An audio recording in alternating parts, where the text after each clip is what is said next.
안녕하세요 여러분. 오늘도 주일 예배에 오신 여러분을 환영합니다. 우리 다 같이 찬양 부르고 하나님께 영광 올려드리도록 하겠습니다.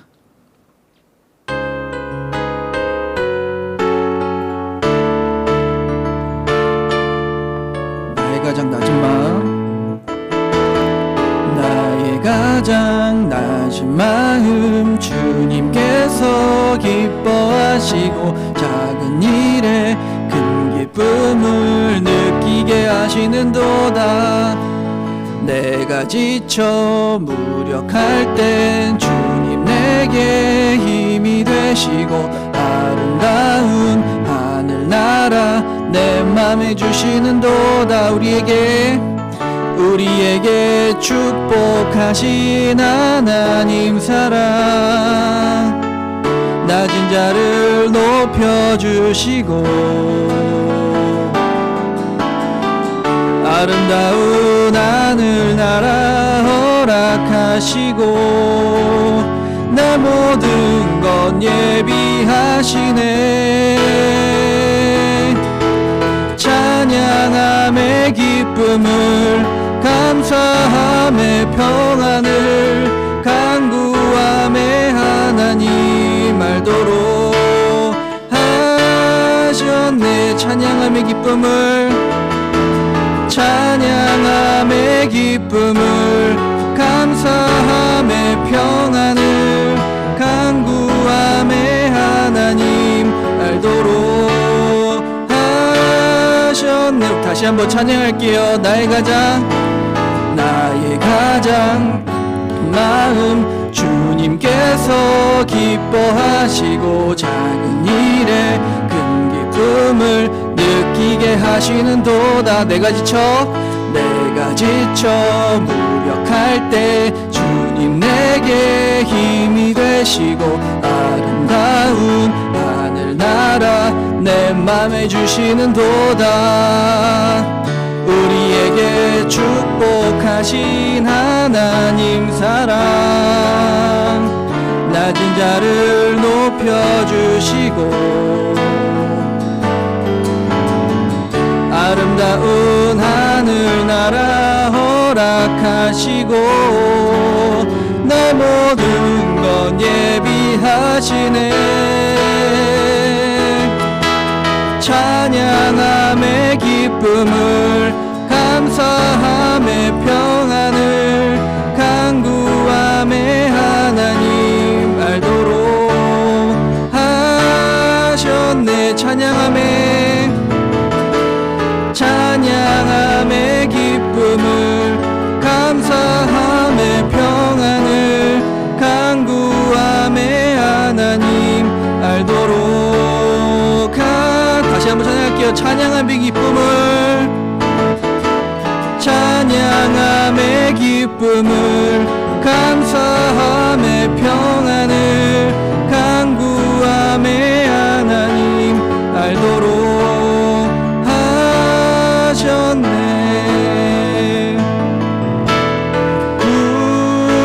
구원하심이 보좌에 앉으신 우리 하나님과 어린 양께 있도다.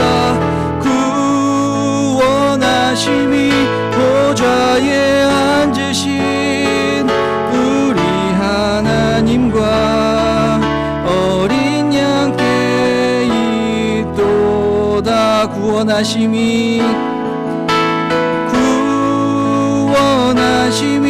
보좌에 앉으신 우리 하나님과 어린 양께 있도다. 구원하심이 보좌에 앉으신 우리 하나님과 어린 양께 있도다. 우리 보좌 앞에 모였네. 우리 보좌 앞에 모였네. 함께 주를 찬양하며 하나님의 사랑 그 아들 주셨네. 그의 피로 우린 구원받았네. 십자가에서 쏟으신 그 사랑, 강같이 온 땅에 흘러 각 나라와 족속 백성 방언에서 구원받고 주 경배 드리네. 구원하심이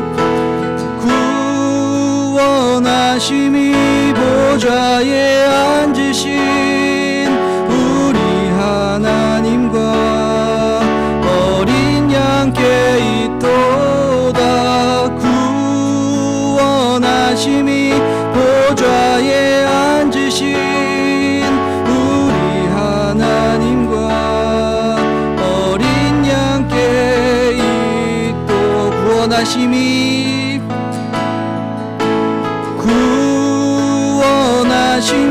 보좌에 앉으신 우리 하나님과 어린 양께 있도다. 구원하심이 보좌에 앉으신 우리 하나님과 어린 양께 있도. 다시 한번 처음부터 찬양할게요. 우리 보좌 앞에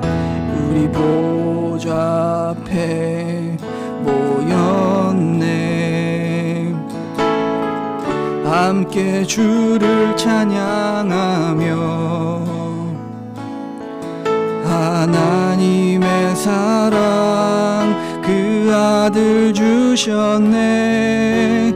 그의 피로 우린 구원받았네. 십자가에서 쏟으신 그 사랑,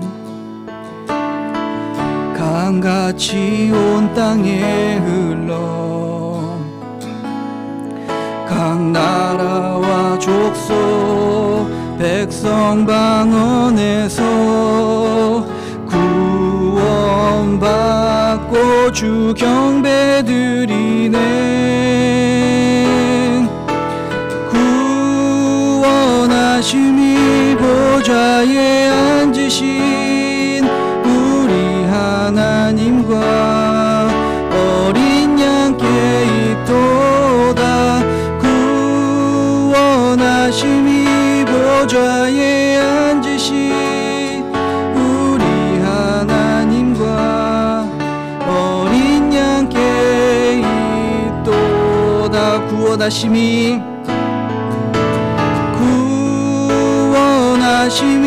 보좌에 앉으신 우리 하나님과 어린 양께 있도다.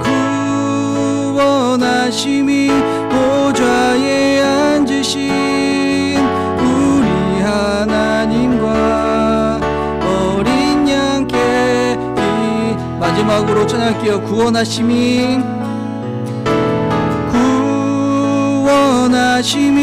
보좌에 앉으신 우리 하나님과 어린 양께 있도다. 구원하심이 보좌에 앉으신 우리 하나님과 어린 양께 있도다. 네, 우리 예배드리기 전에 잠깐 마음을 모으고 하나님께 기도하는 시간 갖도록 하겠습니다. 한 주간 동안 죄지었던 마음들, 또 하나님 앞에 말씀대로 살지 못했던 마음들, 우리 다 같이 하나님 앞에 죄송합니다 하나님, 오늘은 하나님 말씀을 듣고 다시 순종하는 우리가 되게 하여 주시옵소서라고 잠시 기도하는 시간 갖도록 하겠습니다. 묵상하시면서 조용하게 마음속으로 기도하시길 바랍니다.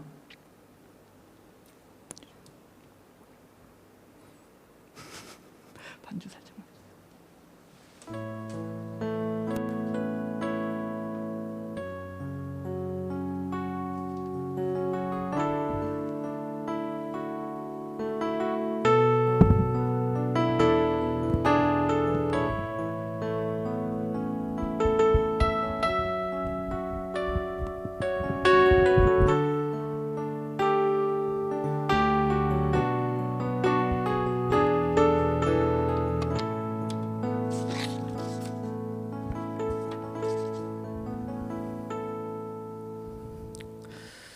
네, 이제 묵상 기도 드림으로써 초등부 예배를 하나님께 올려드리도록 하겠습니다.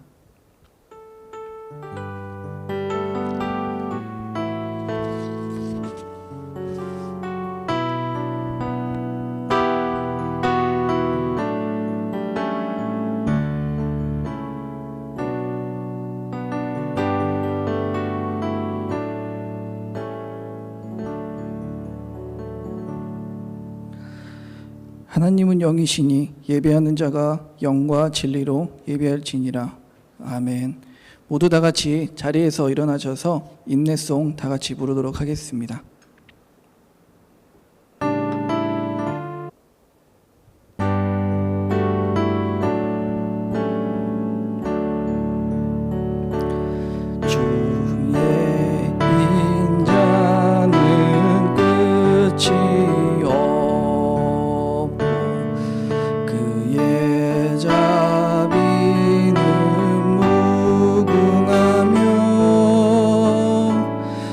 아침마다 새롭고 늘 새로우니 주의 성실이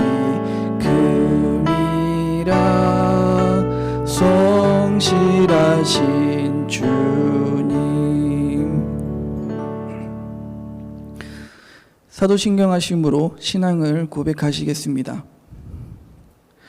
전능하사 천지를 만드신 하나님 아버지를 내가 믿사오며 그 외아들 우리 주 예수 그리스도를 믿사오니 이는 성령으로 잉태하사 동정녀 마리에게 나시고 본디오 빌라도에게 고난을 받으사 십자가에 못 박혀 죽으시고 장사한 지 사흘 만에 죽은 자 가운데서 다시 살아나시며 하늘에 오르사 전능하신 하나님 우편에 앉아 계시다가 저리로서 산자와 죽은 자를 심판하러 오시리라. 성령을 믿사오며 거룩한 공예와 성도가 서로 교통하는 것과 죄를 사하여 주시는 것과 몸이 다시 사는 것과 영원히 사는 것을 믿사옵나이다. 아멘. 모두 자리에 앉으시고 다 같이 찬송가 288장 찬송 부르도록 하겠습니다.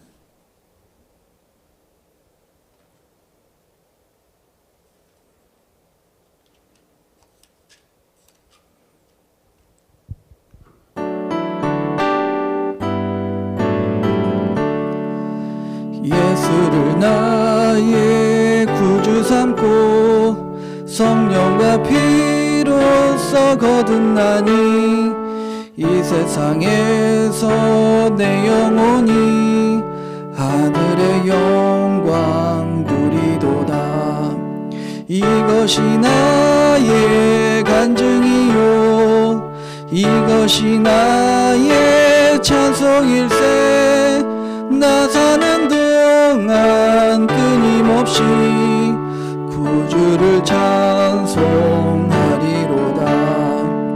온전히 주께 맡긴 내 영 사랑의 음성을 듣는 중에 천사들 왕래하는 것과 하늘의 영 보리로다.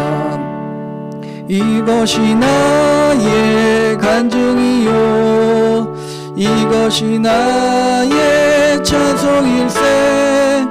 나 사는 동안 끊임없이 구주를 찬송하리로다. 주 안에 기쁨 누림으로 사마음의 풍랑이 잔잔하니 세상과 나는 간 곳 없고 구속한 주만 보이도다. 이것이 나의 간증이요 이것이 나의 찬송일세. 나 사는 동안 끊임없이 구주를 찬송하리로다.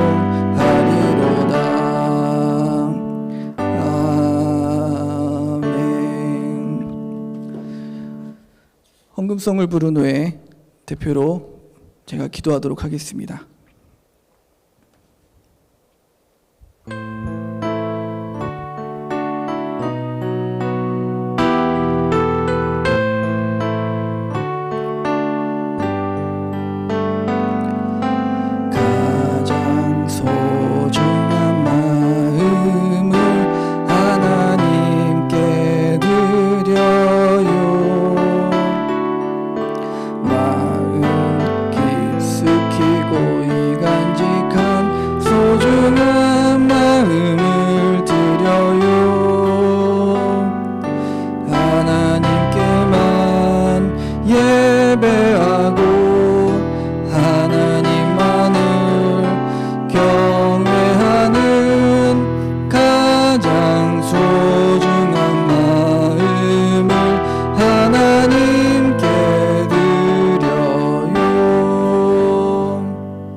기도하시겠습니다. 하나님 아버지 감사합니다. 오늘도 이 귀한 헌물을 하나님 아버지께 드립니다. 오늘도 이 하나님 귀한 헌물이 하나님의 나라를 위해서 쓰이게 하시고 또 이 귀한 헌금을 통해서 하나님께서 가난하고 또 우리의 이웃을 위하여 곳곳에 쓰일 수 있도록 인도하여 주시고 주관하여 주시옵소서. 이 모든 기도 예수님의 이름으로 기도드렸습니다. 아멘. 오늘 나눌 하나님의 말씀은 마태복음 21장입니다.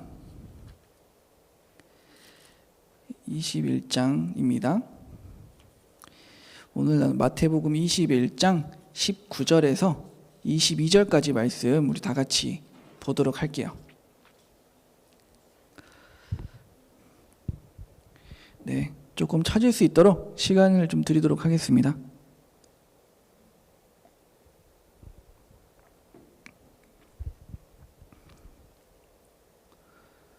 네, 다 찾으셨을 줄 알고 18절부터 22절까지 다 같이 한 목소리로 읽어보도록 할게요. 시작.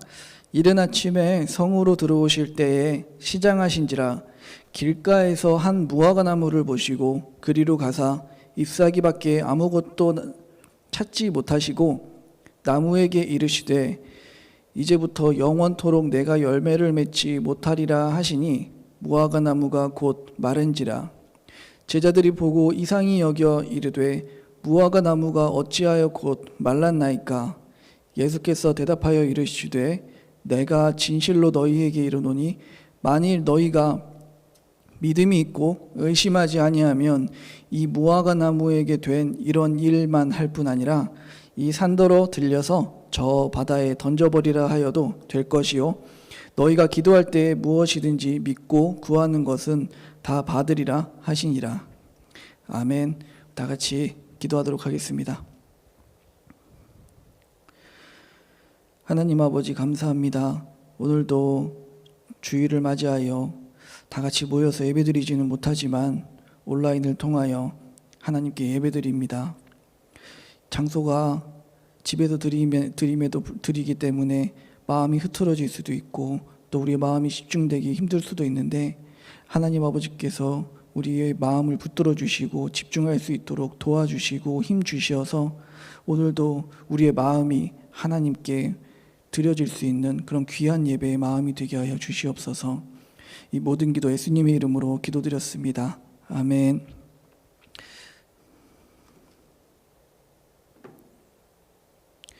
네, 오늘은 이 무화과 나무에 대해서 여러분들과 함께 나눠보려고 해요. 오늘 이 전날에는 성전에 들어가시면서 이 성전은 기도하는 집이다, 거룩한 하나님의 집이다 라고 하시면서 이 성전에서 우리가 무엇을 해야 되고 또 우리 마음이 어떠해야 되는지를 가르쳐 주셨는데, 아니 그랬던 이렇게 거룩한 얘기를 하시고 경건한 그런 얘기를 하신 예수님이 다음날 이제 예루살렘 밖에서 주무시고 베단이라는 곳에서 주무시고 이제 예루살렘으로 가는 도중에 이게 출출해서 무화과나무 열매 좀 따먹으려고 했더니 무화과나무가 열매가 없네. 이 막 배고프면 짜증이 나고 막 그러잖아요. 그래서 짜증을 내신 걸까요? 아니면 열매가 있어야 되는 나무에 열매가 없으니까 예수님께서 이 할 일을 못한 이 나무야, 너는 충성되지 못하구나, 너는 쓸모가 없구나 라고 해서 다음부터는 절대로 열매를 맺지 못하게 할 거야 라고 하신 걸까요? 저는 둘 다 아닌 것 같았어요. 그래서 오늘 이 무화과나무에 대해서 여러분들과 함께 하나님께서 또 예수님께서 우리에게 하시고자 하는 메시지가 무엇인지 함께 나눠보려고 합니다.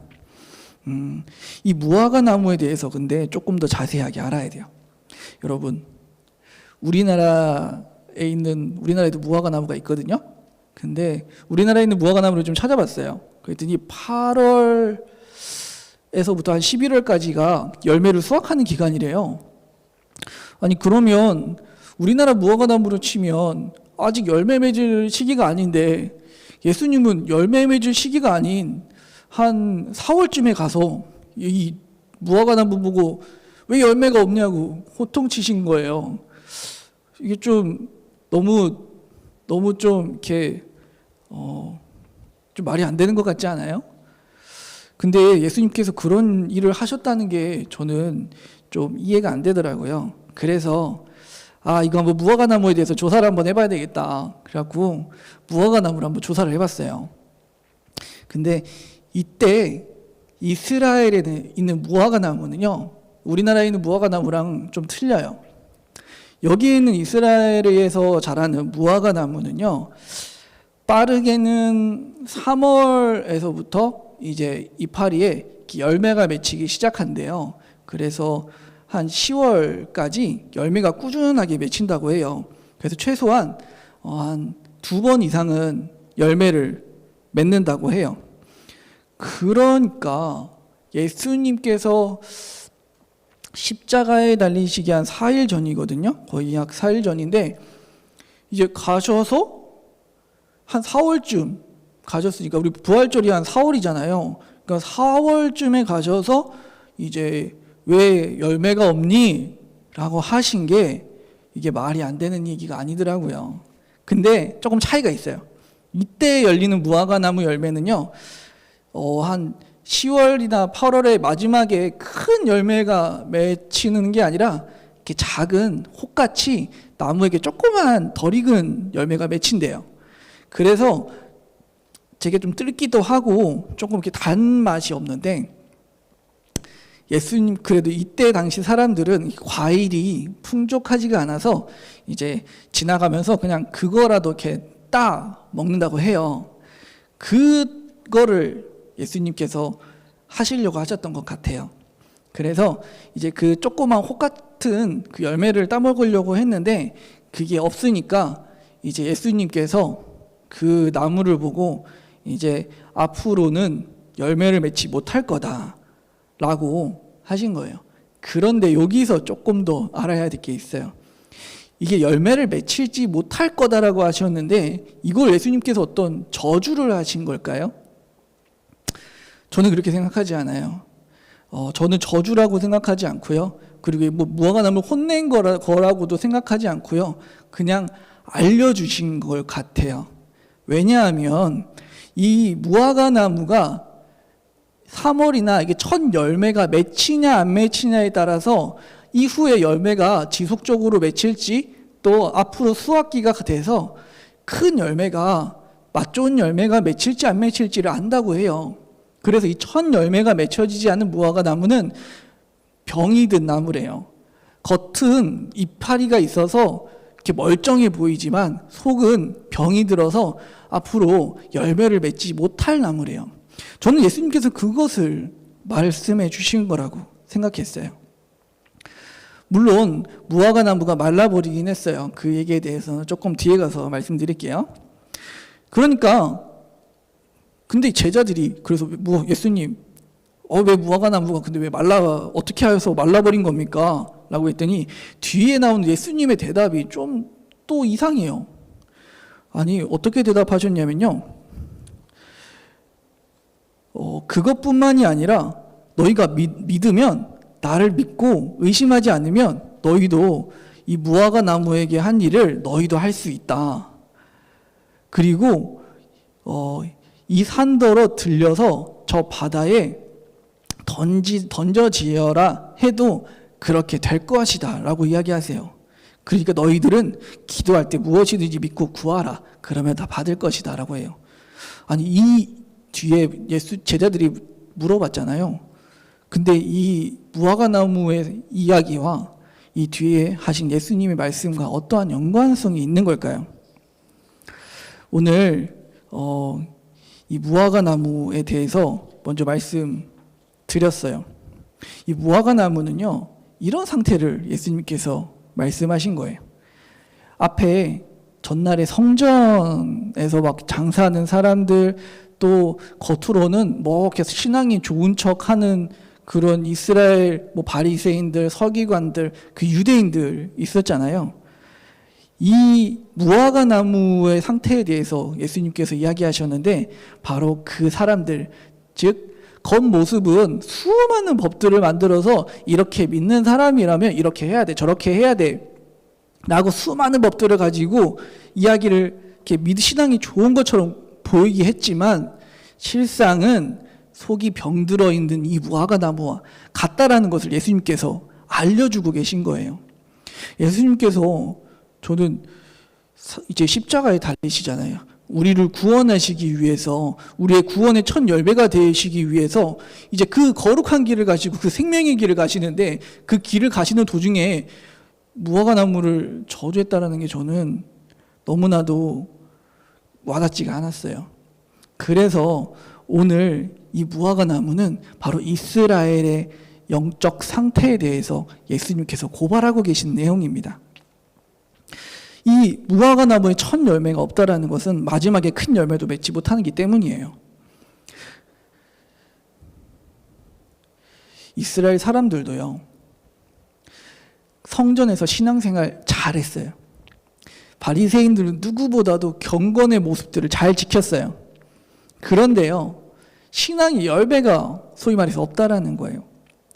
우리도 하나님의 말씀을 열심히 읽는 친구들도 있어요. 기도 열심히 하는 친구들도 있을 것이고 예배도 열심히 드리는 친구들도 있을 거예요. 이러한 우리의 모습들과 성전에서 예배 드린다라는 이스라엘 사람들과의 모습은 둘 다 그냥 열심히 신앙생활 하고 있는 것처럼 보여요. 그런데 이스라엘 사람들도 성전에서 예배를 드리고 우리도 하나님께 예배를 드리잖아요. 그러면 우리의 모습 또한 이때 이스라엘 사람들과 별반 다르지 않는 신앙생활을 하고 있는 거예요. 그런데 예수님께서는 이 무화과 나무, 즉 이스라엘 무화과 나무를 들어서 이스라엘 민족들의 어떠한 상태인지, 겉은 번지르르하고 멀쩡해 보이지만 속은 병들어 있다라는 것을 말씀해 주셨는데, 성경에서는요, 이러한 사람들보다 더 낫지 못하면 천국에 들어갈 수 없다라고 이야기를 해요. 그렇다면 우리가 이 사람들보다, 이때 신앙생활을 했던 이스라엘 사람들보다 더 나아야 되는 건 과연 맺어야 되는 열매는 무엇일까요? 아무리 바쁘게 살아도요, 아무리 열심히 예배를 드리고 매일매일 꾸준하게 말씀을 읽는다고 해도요, 기도한다고 해도요, 열매가 없다면 우리의 신앙생활은 이때 예수님을 핍박했던 이스라엘 사람들과 별반 다른 점이 없을 거예요. 열매를 맺지 못한 무화과 나무를 상태를 이야기하셨던 것 같이 우리 또한 예수님을 의지하지 않으면 이 무화과 나무와 같이 말라버리고 말 거예요. 무엇이요? 우리의 영혼이 말이에요. 이 말라버린 무화과 나무에 같이 우리 영혼이 말라버리게 된다면 우리는 죽은 삶을 사는 것과 다르지 않아요. 왜냐하면 우리에게 진정한 생명을 주실 수 있는 분은 하나님 한 분뿐이시기 때문이에요. 그러니까 예수님을 믿고 따른다는 것은요, 하나님의 아들 예수님을 통하여 하나님의 영혼이, 그러니까 하나님께서 주시는 영혼의 생명이 우리에게 계속 공급되는 것을 뜻하는 거예요. 믿지 않았던 유대인들은요, 이스라엘 종교인들은요, 바로 생명의 공급이 단절되어 있는 이 무화과 나무와 같은 거예요. 전도사님 예전에 설교했을 때 이렇게 얘기를 한 거 있어요. 우리가 마음이 참으로 하나님을 사랑하고 그 사랑하는 마음을 통하여 우리의 삶이 살아가는 것이에요. 예전에요, 사람의 행동을 뭐라고 했어요? 마음에서부터 이렇게 진행이 된다고 했죠. 마음의 방향성에 따라서, 마음이 어떠한지에 따라서 그 마음을 통하여 우리의 행동이 나타나요. 사람의 행동은요, 그 사람의 마음을 그러니까 나타내는 거예요. 그런데요, 그 행동을 나타내는 사람들이요, 이 유대인들과 이 이스라엘 종교인들이요, 그 행동을 억지로 포장하고 위장한 거예요. 겉으로는 멋지게 보이도록 말이에요. 당분간은 삶의 모습과 마음이 병들어 있는 모습들을 감출 수는 있을지도 몰라요. 하지만 시간이 지나면 지날수록 점점점 마음은 고갈되고 지치고 그리고 불행으로 점점점 죽어갈 거예요. 그러다 보면 나중에는 자신이 병들어 있는 마음과 그리고 자신의 병들어 있는 상처들이 끄집어내서 이제 표출되는 거죠. 막 다른 사람들 정죄하고 다른 사람들 막 손가락질하고 막 너는 신앙이 왜 그래 하면서 괜히 이상한 쪽으로 분노를 막 표출하고 그러는 거예요. 절대로 건강하지 않은 거예요. 우리의 행동이요, 마음에서는 왼쪽으로 계속 가라고 해요. 그런데 우리는 몸이 오른쪽으로 간다고 생각해 보세요. 마음에서는 계속 아니야, 왼쪽으로 가야 돼, 왼쪽으로 가고 싶어 라고 하는데 그냥 억지로 아니, 마음에 너 왼쪽으로 가고 싶지만 나는 오른쪽으로 가라고 하니까 오른쪽으로 가야 돼 라고 간다고 해보세요. 그 마음 속에서는 계속 왼쪽으로 가야 되는데 왼쪽으로 가지, 왼쪽으로 가고 싶은데, 계속 행동은 오른쪽으로 가고 있지만 계속 왼쪽으로 가고 싶어하는 마음이 있을 거 아니에요. 그러면 마음이 편하겠어요? 그러면 여러분들은 결국에는 끝까지 오른쪽으로 갈 수 있을 거예요? 언젠가는 왼쪽으로 갈 거잖아요. 왜냐하면 우리의 삶은, 우리의 행동은 마음이 어떠한가에 달려있기 때문이에요. 사람은요, 마음과 반대로 행동하면서 살 수는 없어요. 사람은요, 마음 가는 대로 살아갈 때 마음이 가장 편해요. 그런데 여기서 주의해야 할 점이 있어요. 예수님과 같은 선한 마음을 가지고 마음 가는 대로 살아갈 때 우리는 자유함을 누려요. 하지만요, 여기서 문제는요, 우리의 마음이 절대로 선하지 않다라는 거예요. 우리의 마음은 죄에 가득 잡혀 있어요. 그러니까 지금 우리의 마음은 죄에 가득 잡혀 있는데 마음 가는 대로 해버리면 계속 죄를 짓는 쪽으로 우리의 마음과 우리의 삶과 행동이 계속 그쪽으로 가는 거예요. 그러니까 우리의 삶이 결국에는 편한 것 같아요. 마음 가는 대로 하니까. 마음 가는 대로 내가 하고 싶은 대로 하고 막 다른 사람도 막 그냥 욕하고 막 헐뜯고 하면서 막 그렇게 살지만 그때도 좀 후련한 것 같아요. 그때는 좀 살만한 것 같아요. 내가 마음대로 막 하니까 자유로운 것 같아요. 그런데 그 모든 것들이 나중에 나에게 불행으로 다시 다가와요. 왜냐하면 그것이 바로 사탄이 우리의 마음을 자꾸 죄로 이끌어가고 유혹하기 때문이에요. 우리는 그것과 싸우는 거예요. 마음이 진짜로 사랑하는 마음이 되어야 하는 거예요. 머리로 사랑해야 되는지를 아는데 마음으로 누군가를 미워한다는 것은 예수님에게 이스라엘 백성들이 예수 핍박했던 이스라엘 백성들과 같은 거예요. 예수님을 십자가에 못 박은 바리새인과 유대인들과 다르지 않은 거예요. 양보해야지라고 결심해놓고 마음속에서는 아까워하고 있다면 어쩔 수 없이 주는 것이라면 무슨 소용이 있겠어요.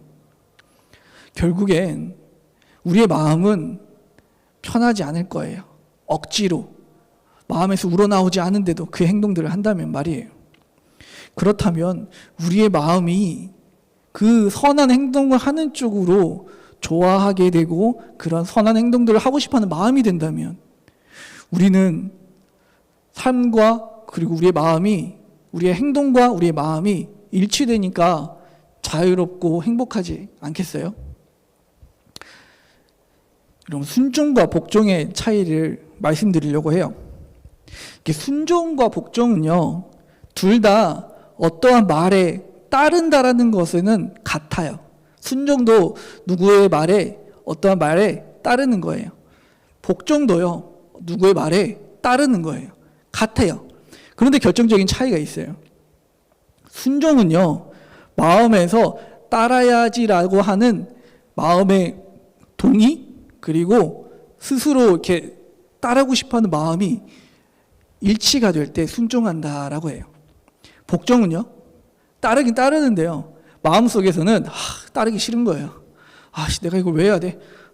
내가 이걸 하기 싫은데 근데 그냥 하라고 하니까 해야지 라고 하는 게 복종이에요. 근데 성경에서는 뭐라고 해요? 순종하라라고 하죠. 성경에서는 복종하라고 하지 않아요. 순종하라라고 해요. 왜냐? 우리의 마음이 우러나와서 하나님의 말씀을 따르고 싶어하는 마음이 우러나와야 된다는 거예요. 하나님의 말씀에 따르고 싶어 해야 된다는 거예요. 하나님께서 보시는 중심은요, 얘가 진짜 억지로 마음은 따르고 싶어 하지 않는데 억지로라도 행동을 하느냐를 보시는 게 아니라요, 우리의 마음이 어떠한지를 보시는 거예요. 그러니까 우리의 중심이 올바로 세워지는 것이 무엇보다도 중요한 거예요. 왜냐하면 우리는 사람들의 마음을 볼 수 없지만 하나님께서는 우리의 마음을 들여다보실 수 있는 분이기 때문이에요. 그러니까 우리와 같이 살고 있는 사람들의 눈에 어떻게 보일지를 생각하고 거기에 내 마음을 뺏기기보다요, 하나님께서 내 마음을 어떻게 보실까를 우리는 고민해야 되고 우리는 생각해야 된다는 거예요. 마음의 상태가 어떠한지에 따라서 순종하는지 복종하는지가 달라진다는 거예요. 저도 예전에 여러분들 나이 때요, 항상 싫었던 게 있었어요. 주일날만 되면요, 이 8시쯤에 디즈니 만화동산이라고 나왔거든요. 그러니까 그게 딱 예배 시간이랑 겹친 거예요. 그냥 항상 이거 디즈니 이렇게 만화 보고 싶은데 부모님은 교회를 가라고 하시고 또 부모님은 안 가면 막 혼내시니까 억지로 막 그냥 투덜투덜하면서 갔어요. 복종했던 거죠. 근데 그때는 하나님을 올바로 믿지 않았던 것 같아요. 온갖 불평은 다 했어요. 하나님, 왜 하필이면 예배 시간이 디즈니랜드 만화가 나오는 그 시간대 왜 예배를 드리게 하시는 거예요, 도대체. 이거 끝나고 예배 드리게 하시지. 이런저런 불평들을 많이 했어요. 근데 점점 어른이 되어가면서 예수님의 마음을 알게 되는 거예요. 그분을 닮고 싶은 거예요. 무엇을요? 그분의 마음을 말이에요. 왜냐하면요, 예수님의 마음이요, 내 마음을 통해서 경험되게 된 거예요. 먼저 예수님이 나를 만나러 오셔서 하나님의 말씀을 통해서 깨닫게 해주신 거예요. 그 하나님의 말씀을 통해서요, 내 마음속에 사랑이란 어떤 것이며, 그리고 선한 마음으로 살아가는 것이, 그리고 하나님께서 우리를 향하신 마음이 어떠하신지를 직접 느끼게 해주신 거예요. 저에게 있어서 예수님을 직접 보지는 못했어요. 하나님을 직접 만나지는 못했어요. 근데 그러니까 좀 표현을 그냥 첫 만남이라고 할게요. 그것이 첫 만남이었어요. 그 첫 만남을 통해서 그 사랑의 감각이 내 마음속에 남아있는 거예요. 근데 그 마음속에서 그때부터 그때 그 사랑의 마음, 그때 그 하나님의 마음, 예수님의 마음, 따라가고 싶다, 그렇게 살고 싶다라는 마음이 내 안에서 샘솟기 시작하는 거예요. 실제 나의 삶의 모습은요, 예수님을 처음 만났을 때처럼 달라지지 않아요. 누구든지요, 예수님을 처음 만났다고 해서요, 달라지지 않아요. 갑자기 막 180도 바뀌어갖고 사람이 내일부터 막 좀 거룩해지고 막 예배드리면서, 절대로 안 그래요. 거의 뭐 특별하신 분들은 뭐 그럴 수도 있는데 거의 대부분은 그렇지 못해요. 왜냐하면 아직 우리 안에는 예전에 살던 죄의 모습이 그대로 가득 남아있기 때문이에요. 사랑하는 마음이 어떠한 마음인지를 알게 되었다고 해도 그 마음대로 사라지지 않는다는 것은 정말로 매일매일 힘든 거예요. 양심을 이렇게 밧줄에 꽁꽁 묶여놓은 것처럼 뭔가 답답해요. 이렇게 좀 사랑하면서 살고 싶어요. 근데 사라지진 않아. 미치겠는 거예요. 누가 사랑해야 된다는 걸 알면서도 사랑하기 싫어서 안 하는 사람이 어디 있겠어요? 다 사랑해지지 않으니까 사랑하는 표현과 사랑하는 언어와 말과 습관들이 아직 안 된 거예요. 그러니까 우리들은 매일 내 마음, 사랑하는 마음과는 다르게 다른 사람, 사랑하는 사람들에게 상처 입히는 말들, 그리고 아직 다듬어지지 않은 말들로 관계를 이렇게 손상시키는 거예요. 상처 입히는 거예요. 그런데요, 내 안에 남아있는 예수님을 사랑하는 마음을 닮아가려고요, 그와 같은 마음을 가지고 싶어서 매일 말씀도 읽고 매일매일 무릎 꿇고 기도하고 걸어가면서도 예수님 생각하고 또 하나님의 사랑이 무엇인지를 고민하고, 그러한 날들이 매일매일 반복되면서요, 사람은 한 발 한 발 변화되어 간다는 거예요. 그래서 저는 알아요. 예수님을 만났다라는 것이요, 우리의 삶의 목적지가 아니라는 것을 말이에요. 그때부터 진정한 시작이에요. 하나님을 믿는다는 것에 있어서 가장 큰 우리의 문제는요, 실수하지 말아야 된다가 아니에요. 완벽하게 살아야 한다가 아니에요. 완벽하게 하나님을 믿는 사람처럼 살아야지라고 잘못 결단하게 되면요, 바리새인들처럼 완벽하지 못한 나의 모습을 포장하기에, 다른 사람들에게 들키지 않기에 급급한 거예요. 모든 역사들 중에요, 지금까지 역사들 중에 하나님이 보시기에 완벽한 인생을 산 사람은 한 명도 없어요. 모세도 실수하였고요, 다윗도 죄를 지었고요, 심지어 바울은요, 예수님을 박해하던 사람이었어요. 그 예수님을 믿는 그리스도인들을 박해하던 사람이었어요. 우리의 삶의 목적은요, 예수님을 닮아가서 완전한 참된 인간이 되는 게 목적이에요. 목표예요. 맞아요. 그런데요, 우리가 어떻게 완전하신 예수님을, 신이신 하나님의 아들을 닮아가요? 어떻게 똑같이 될 수가 있겠어요? 그렇게 완벽해질 수는 없어요. 그런데요, 완벽해질 수 없다라고 한다고 해서 그렇게 하지 말아라 라고 말하는 게 아닌 거예요. 따라가야 돼요. 성경에서 바울이 뭐라고 해요? 빌립보서에요, 나는 그리스도의 표대를 향하여 달려간다라고 해요. 내가 지금 어디까지 이르렀는지는 나는 관심이 없고 나는 저 앞에 있는 예수님의 모습만 보고 달려간다라고 해요. 사실 그게 우리가 가져야 될 신앙의 자세고 마음의 태도인 거예요.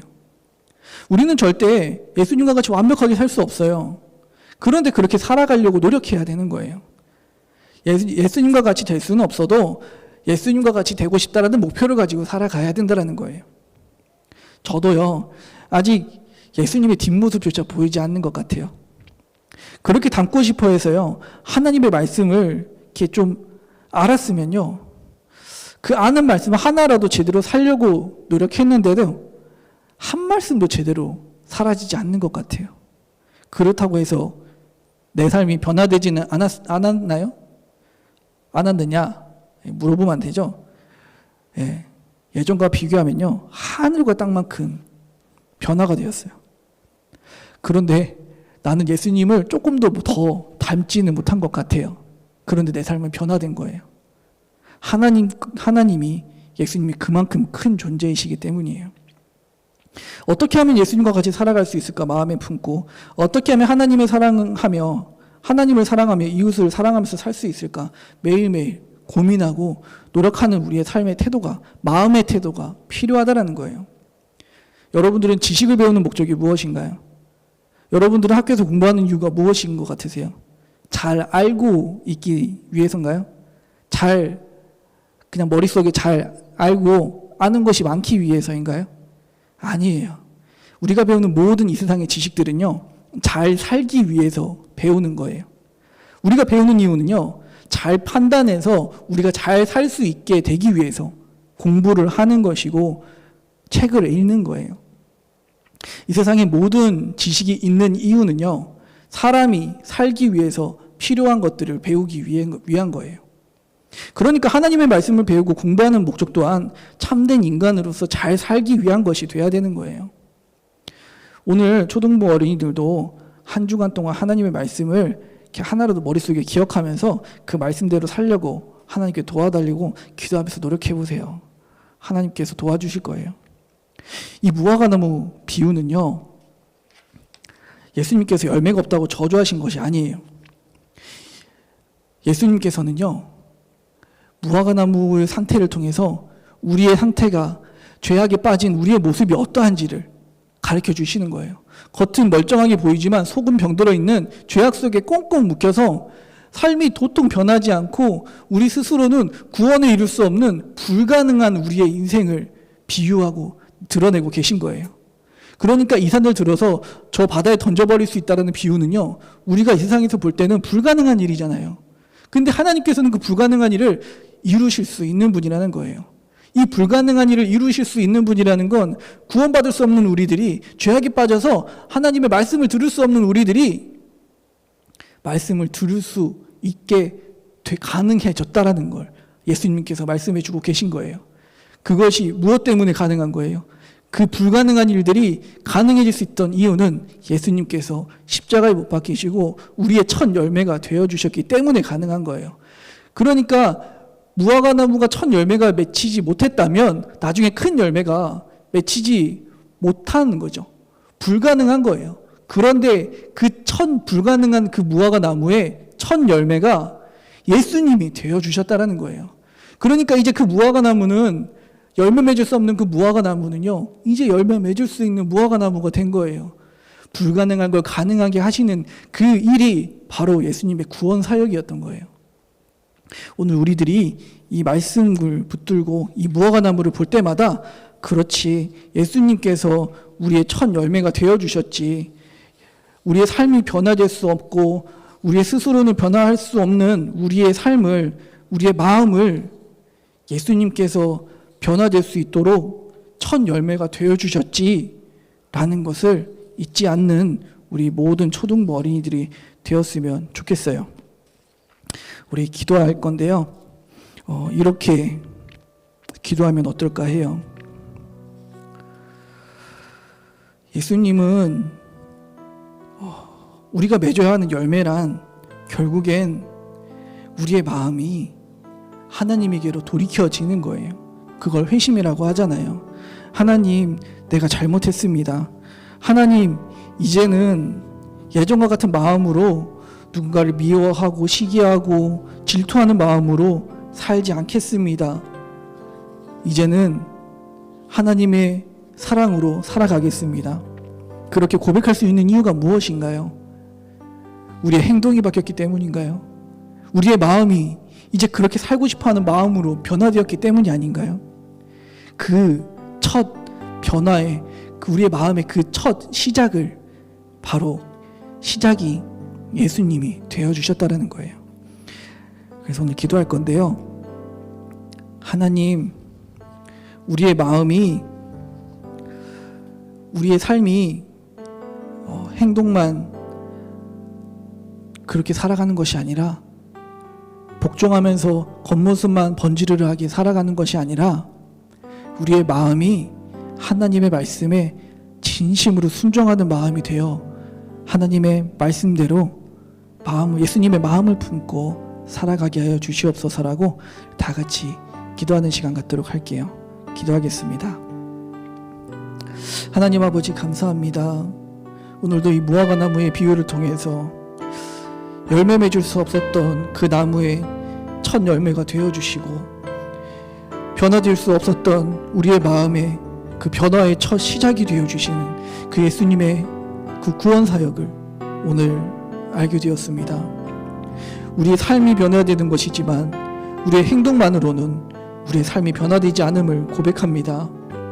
우리의 마음이 변화되어야 하고 우리의 마음이 하나님께로 돌이킴을 입어야 되는데, 우리 스스로는 우리의 마음을 돌이킬 수도 없고 우리의 마음을 하나님께로 향하게 할 수도 없습니다. 그저 그렇게 하고 싶어하는 간절한 마음만 있고, 그렇게 되면 좋겠다라고 하는 소원만이 우리에게 있을 뿐입니다. 하나님, 구원의 부활을 예수님을 통해서 우리에게 성령님을 보내주셨고, 그 성령님이 우리의 마음과 연합하여서 우리의 마음을 돌이키시고 우리의 마음을 하나님께로 향하게 하시는 바로 그 하나님의 회복의 역사가 오늘 이 한 주 동안에도 우리에게 있게 하여 주시옵소서. 코로나 동안에 마음이 힘들고 불안하고 우리가 살아가고 싶어하는 삶을 살지 못하는 답답함 속에서 우리 모든 어린이들이 한 주 한 주 보내고 있습니다. 하나님, 우리 모든 초등부 어린이들의 마음을 위로하여 주시고, 또 이 힘든 시간을 기도하면서 하나님을 의지하면서 이겨내고 그리고 견뎌낼 수 있도록 하나님, 우리 어린이들의 마음을 붙들어 주시옵소서.